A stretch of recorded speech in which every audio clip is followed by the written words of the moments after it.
a powerful floor speech to end it with for the evening. But ultimately, it's you, our members in the audience, who make these debates. You're not just spectators, you're active participants. And the debates are at their best in this chamber when you participate. So thank you to you, the members, for such a lively number of round of floor speeches tonight.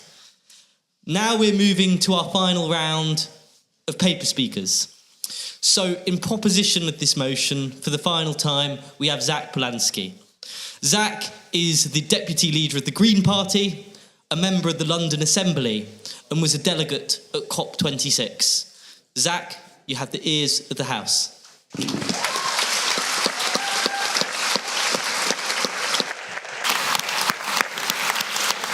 Thank you.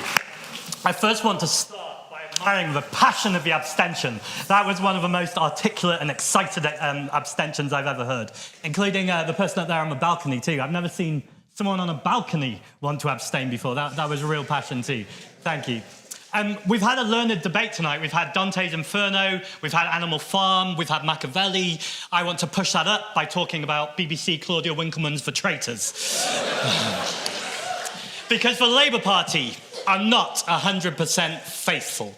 And in fact, I want to make the argument for why they have to be banished. And joking aside, as the Deputy Leader of the Green Party, it's my MO to talk positively about vision and hope and about why the Green Party is the future. And I want to talk to the person up there who doesn't like the Labour Party but is still voting Labour Party. That doesn't make sense. Let's talk afterwards. But quite seriously, I like to talk about hope and passion, and not the Labour Party so much, but I've been invited to talk about the Labour Party, so here we go. You make a really good point over here, a young man from Islington. First of all, the elephant in the room is the fact that you could do British political history in reverse backwards at the speed you did it, and it was very impressive, and I don't feel like anyone's noted that. But I think the point you made about the trade, whether it's in the past, whether it's a long period or whether it's a short period, is a really key point here, and I want to answer that point. So the first place I want to go is one of the things I'm proudest of as an elected politician. When I was first elected to the London Assembly, I stood with a group of care workers. This group of care workers were working right through the pandemic.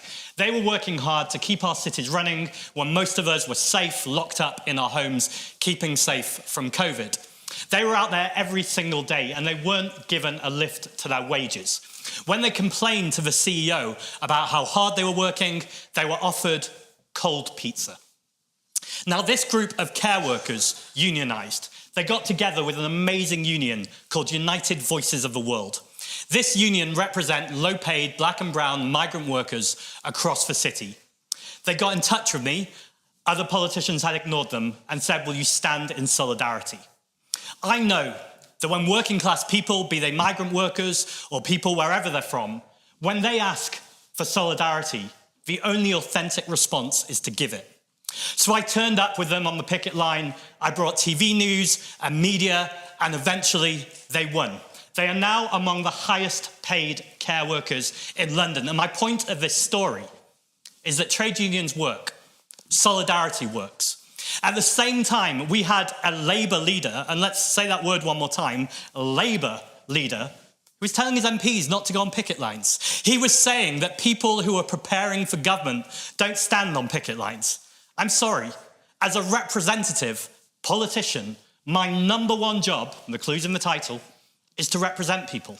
And how can you represent people, particularly working class people, if you're not literally willing to stand side by side to them and listen to their concerns? Now, I can hear an objection here would be standing side by side is not winning and not getting what they wanted. Of course it's not. You also need to win power, and I'll deal with that in a second.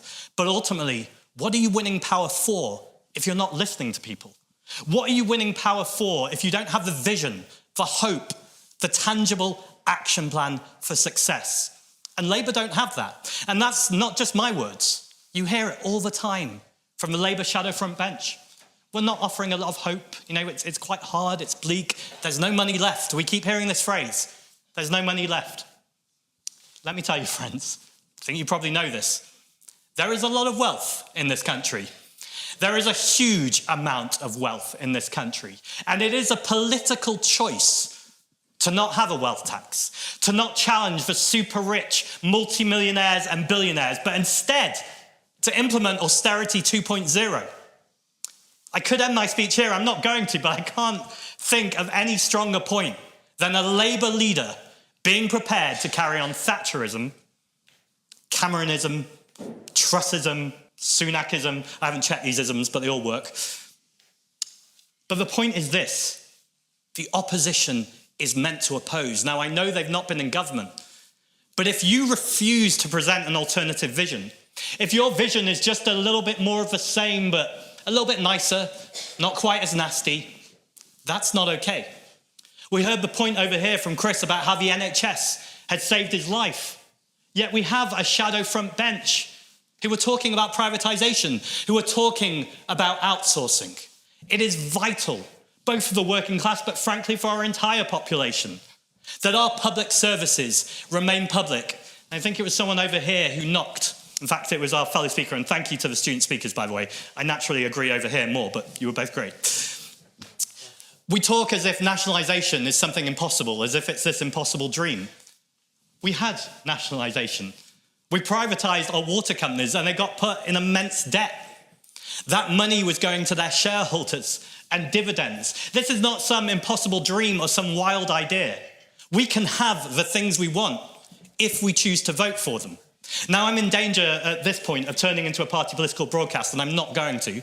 But what I will say for 30 seconds is that the Green Party, over the last few years, since 2019, have over quadrupled their number of seats at the local council level. This is even under first past the post. We have proven time and time again that we can and we do win.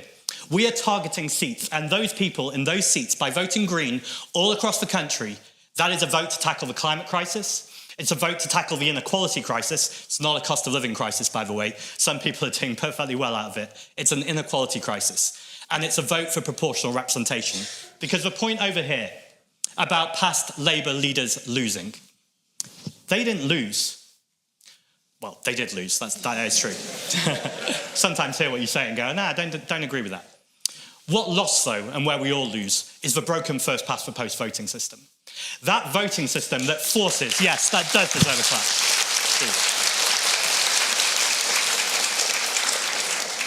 That is the voting system that forces people to pick the better of two evils. We heard it tonight from the intervention over here. You know, Keir Starmer isn't great, but kind of what we're stuck with, so vote for him. I think we can lift our sights higher than that.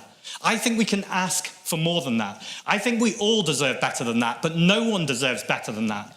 More than marginalised groups in this society. Sure, I heard point of order. My vision isn't good enough. Where did it come from?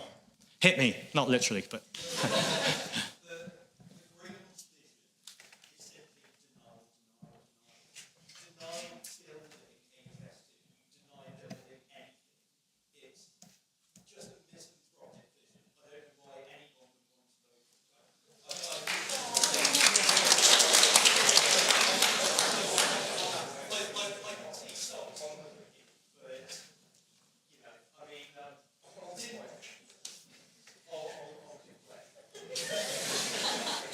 Is that someone else? Go.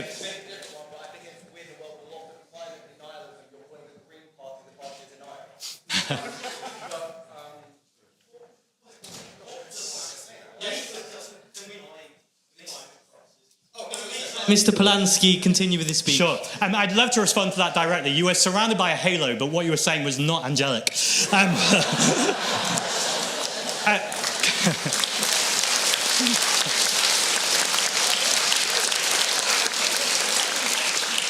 Keir Starmer was challenged in a similar way, just like this, but it was by a group of student activists. They were climate activists.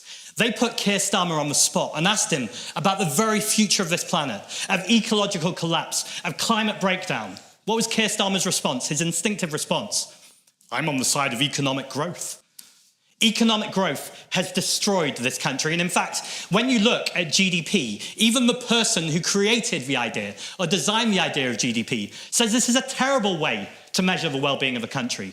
What about our mental health? What about cohesive communities? What about dealing with the disability pay gap, the ethnicity pay gap, the gender pay gap? These are crucial things that we should be prioritising.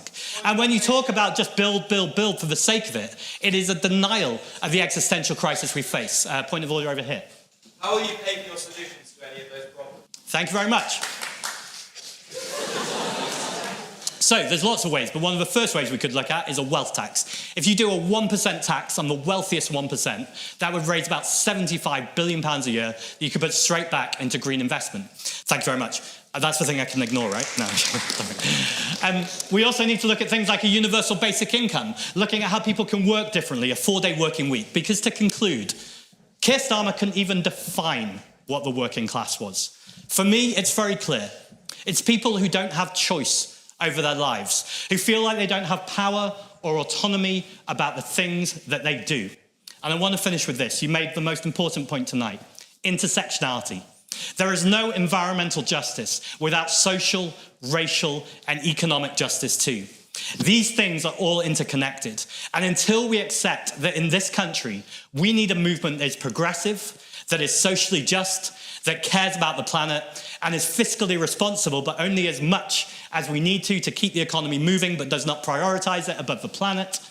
All of these things are there in the waiting. Labour could have done this for a long time. They've chosen not to. They've chosen to defend first past the post, and that's exactly why Labour have betrayed the working class. Thank you.